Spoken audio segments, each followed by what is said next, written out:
Welcome to the still life painting tutorial and thank you for watching. We will be painting very simple objects, something that you can easily find at home. The materials I'm using are very simple as well, a black ink pen, pencil, sketchbook and a water brush. I then start sketching in the objects with a pencil.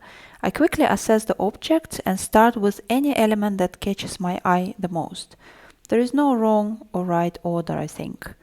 I usually do not use the eraser and I use the first draft right away. I try not to make object very tiny or very large, so I might just put in some dots to identify the size of the object, so it looks nice on the page. Once I have done the shape, I then can start and move on and add the colors.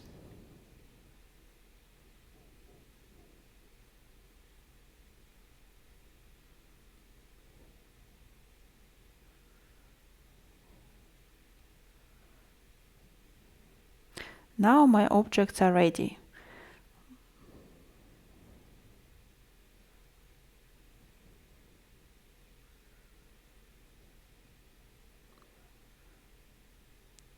I don't think there is anything that is right or wrong about start adding the colors in any place you like, and also starting with any color you prefer. I usually do bits here and there, and then it all comes together as a one nice painting. I usually do not use plain colors right away, so for example just green or just yellow or just red. I always try to mix them up. Usually I mix up at least 2 colors, sometimes I have 3 colors. So to make the avocado green, I use yellow and light green. And then for darker parts, I can also add dark green or brown. And then it's nice to have a variety of shades. As you can see, the avocado has lighter yellow elements and also darker green and really dark areas. Same with the onion. For onion, for instance, I'm using dark and light brown, but some I'm also adding beige and yellow. I mix them all up to have a variety of brown, orangey and yellow shades, exactly how you will find it on the real onion. So now I'm adding the contrasts. You can see that the sides of the avocado are very dark. So now I'm adding them to make my avocado looking really realistic.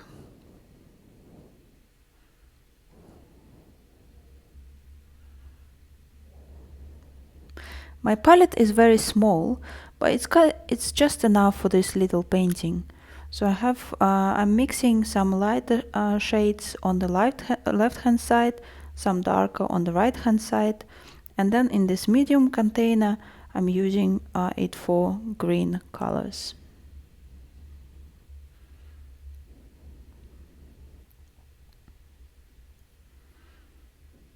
Once I've done the objects in its first layer, I'm moving to adding some shades and shadows.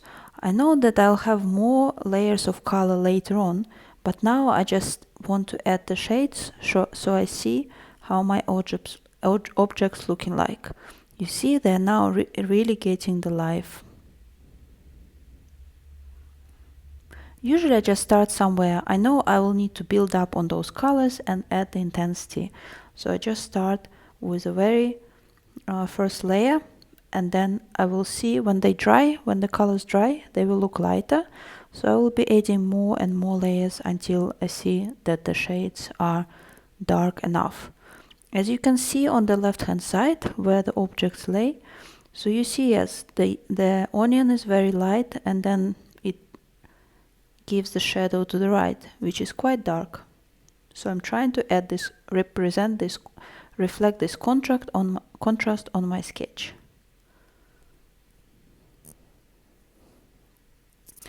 I really do not worry how tidy the colors are mixed up or the shape of coloring.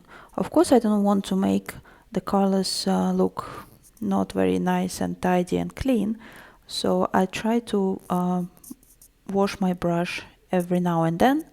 So for example, yellow colors are not mixing up with dark green colors, etc. And then it's always nice and clean color.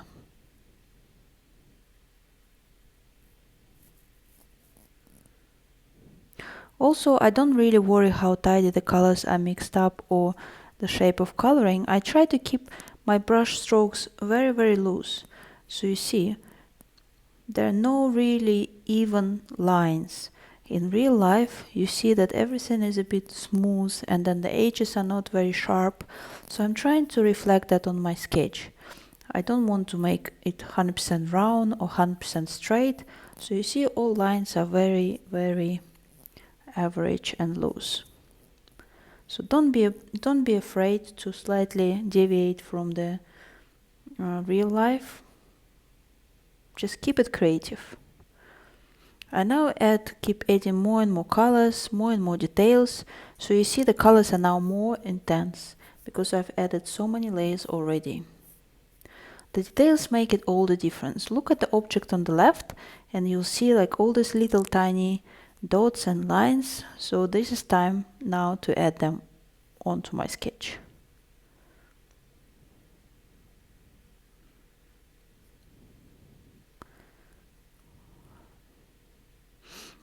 We're nearly done now and have almost the final result. Here you go. This is my final visual and final painting and sketch.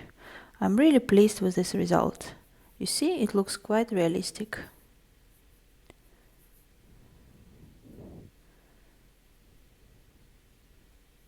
I really appreciate that you join me and watch this tutorial to the very end.